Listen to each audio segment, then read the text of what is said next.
그리고 이제 뭐 실제로 이제 고등학교 때 문과, 이과를 이제 결정을 하고 나서 이과를 가면은 의사를 해야 되냐 이렇게 정해진 거 아니냐, 이과를 가면은 변호사가 될 수는 없는 거 아니냐, 그런 고민을 하시는 분들도 있더라고요.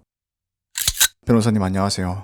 안녕하세요, 서원석 변호사입니다. 변호사님은 고등학생 때 문과하셨나요? 이과하셨나요? 저는 문과였어요.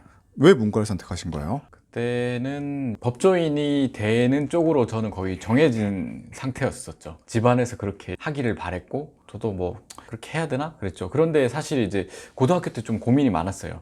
그때 정신과 의사가 좀 되고 싶었거든요. 그래서 의대를 갈까 말까 사실 수능 치고도 마지막까지 고민했었어요. 갈 수는 있었으니까. 그리고 그때 이제 교차 지원도 다 되고 했었으니까요. 네, 고민이 많이 되셨겠네요. 그렇죠. 예, 고민 많이 됐었고 마지막까지 고민했었는데 뭐 현실적인 타협, 네, 그런 것도 있었죠. 그래서 문과를 선택하시고 경찰대 가신 건가요? 네네, 그렇죠. 맞습니다.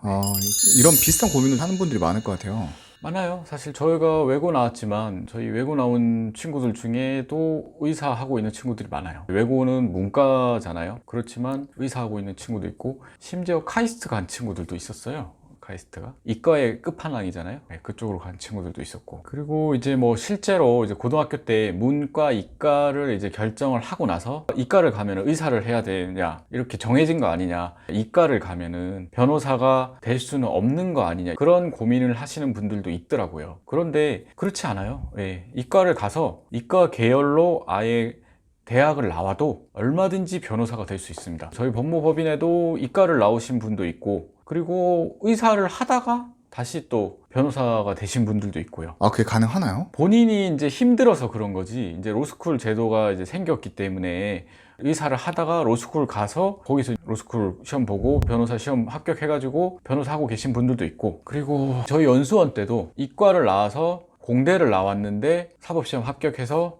이과이지만 변호사 하고 계신 분들도 계시고, 교차 지원이 얼마든지 가능하기 때문에 고등학생인데 그런 분들이 있더라고요. 수학, 과학을 좋아해서 이과인데 그러면은 난 법조인 못 되는 거 아니냐, 법조인은 또 되고 싶은데, 그런 고민을 하시는 분들이 있더라고요. 그러면은 수학, 과학 좋아하면 이과로 해서 이과 계열로 일단 갑니다, 대학교를. 그리고 의대를 가든 아니면 공학 계열로 해서 아예 그쪽으로 가든 그때 결정해도 늦지 않고, 그때까지 계속 이제 법조인이 되고 싶다 그러면 로스쿨 가서 또 시험 봐가지고 하면 되니까, 사실 고등학교 때 고민할 필요는 없다고 생각해요. 그러니까 로스쿨이란 게 이과도 갈 수 있는 건가 보네요. 사실 로스쿨 제도가 처음에 생길 당시의 취지가 법대를 나온 사람들만 하지 말고 다양한 분야의 전문가들이 법조계로 흘러 들어올 수 있도록, 그리고 그것이 이제 법학 발전에도 더욱 도움이 되지 않겠냐, 그런 취지로 만들어진 걸로 알고 있어요. 그렇기 때문에 얼마든지 열려 있고, 하지만 뭐 현실적으로는 이과 계열보다는 아무래도 문과 계열들이 더 많이 지원하는 것 같아요, 로스쿨 자체는. 그러면 이과생들이 많이 나중에 지원을 하게 된다면 좀 뭔가 불리하지 않을까요? 평가에 있어서는 불리할 거는 딱히 없다고 생각하고요. 다만 이제 자기가 공부를 하는 데 있어서 계속 이제 문과생들은 글을 많이 읽고 하잖아요. 그리고 이과생들은 수학 산식을 많이 하고, 그렇다 보니까 로스쿨에 가서 시험을 치고 하는 과정에서 조금 덜 익숙한 건 있겠죠. 하지만 그렇게 큰 차이는 없다고 생각합니다. 본인이 하면은 충분히 잘할 수 있고, 뭐 의사 하다가도 와가지고 하는 분들도 있을 정도니까요. 큰 차이는 없다고 생각하고, 사실 이제 직업으로서 이제 의사가 좋냐,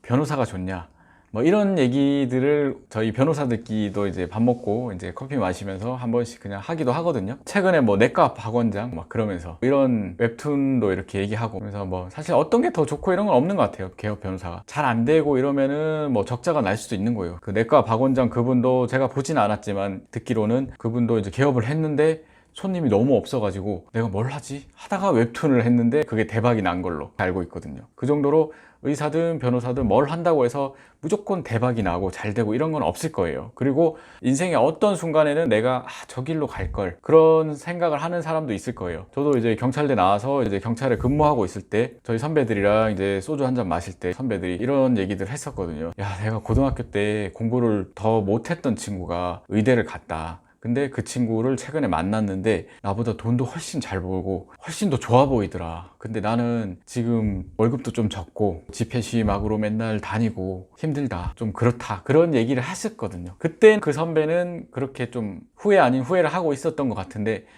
그 선배가 최근에 이제 총경이 되셨거든요. 경찰서장이 되신 거죠. 경찰의 꽃. 지금 만나서 여쭤보면 어떨지 모르겠어요. 예. 그러니까 어떤 선택이 더 좋고 나쁘고는 계속 이제 시간의 흐름에 따라서 달라지는 것 같고, 저도 마찬가지로 생각합니다. 경찰에 계속 남아 있었던 것, 그리고 변호사로 나온 것, 어떤 게 더 좋고 나쁘고 이런 거는 계속 시간의 흐름에 따라서 달라지는 거고, 그리고 굳이 후회할 필요 있을까? 이미 선택한 길일 때 이과로 가서 잘 하고 있어요. 근데 변호사 하고 싶어. 그럼 그때 또 하면 됩니다. 저희 유튜브에 댓글로 이런 질문 하시는 분들도 있어요. 내가 지금 나이가 45인데 지금 로스쿨 가도 되겠냐, 이런 얘기 하시는 분들도 있거든요. 저는 그렇게 생각해요. 본인이 생각했을 때 내가 지금 로스쿨 가는 게 맞다 생각하면은 가면 됩니다. 근데 이제 그 가려고 하는 이유에 대해서는 조금 깊이 있게 생각을 해봐야겠죠. 왜냐하면은 그 정도 나이가 되면 가장이실 테니까. 단순히 경제적인 이유라면은 저는 조금 더 깊이 고민해 봐야 된다고 생각하는 게, 개업을 하면은 직원 급여부터 해서 각종 비용들, 마케팅 비용은 물론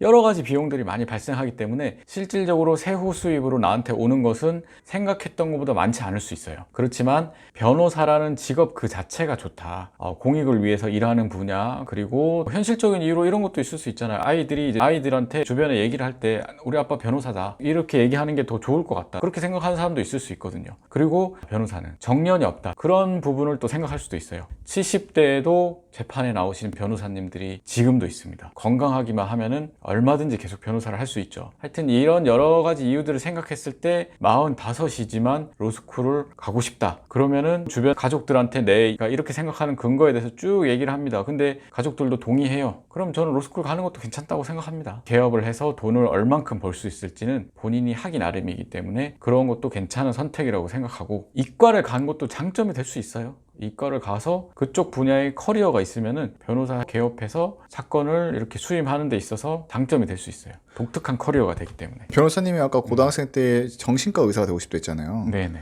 근데 이제 공부를 잘하신 분이셨으니까 경찰에 갔다가 다시 공부해서 의대에 갈 수도 있잖아요. 그럴 수 있었죠. 왜 그렇게는 안 하셨어요? 사실 그렇게 하려고 했어요. 대학교 1학년 때 갔는데 훈련을 너무 많이 주는 거예요. 1월 말에 들어가서 예비 입학이라는 거를 4주를 하고, 그때는 정말로 훈련만 받거든요. 그리고 나서 이제 대학으로 왔으니까 공부를 하는 줄 알았는데 졸업식을 준비를 하는 거예요. 이렇게 팔을 막 흔들면서 그 북한 군인들 하는 거 있잖아요. 그걸 하더라고요. 금방 끝날 줄 알았는데 졸업식이 대통령 일정 때문에 계속 연기가 되는 거예요. 2달 동안 그것만 했어요. 그리고 이제 다시 시작을 했는데 또 훈련을 주는 거예요. 선배들도 훈련을 주고, 하여튼 약간 군대 문화가 조금 있기, 지금은 많이 없어진 걸로 알고 있는데, 하여튼 그래가지고 그때 자퇴하고 다시 가려고 했어요. 그런데 이제 여러 가지 요인들이 있었죠. 가정 환경도 사실 그때 좋지 않았고, 저도 조금 더 고민을 해보니까 여기서 이렇게 해서 포기하고 나가는 건 좀 아닌 것 같다, 조금만 더 버텨보자, 그래서 이제 있게 되었죠. 그러면서 그 의사가 돼야겠다는 생각도 많이 사라졌나 보네요.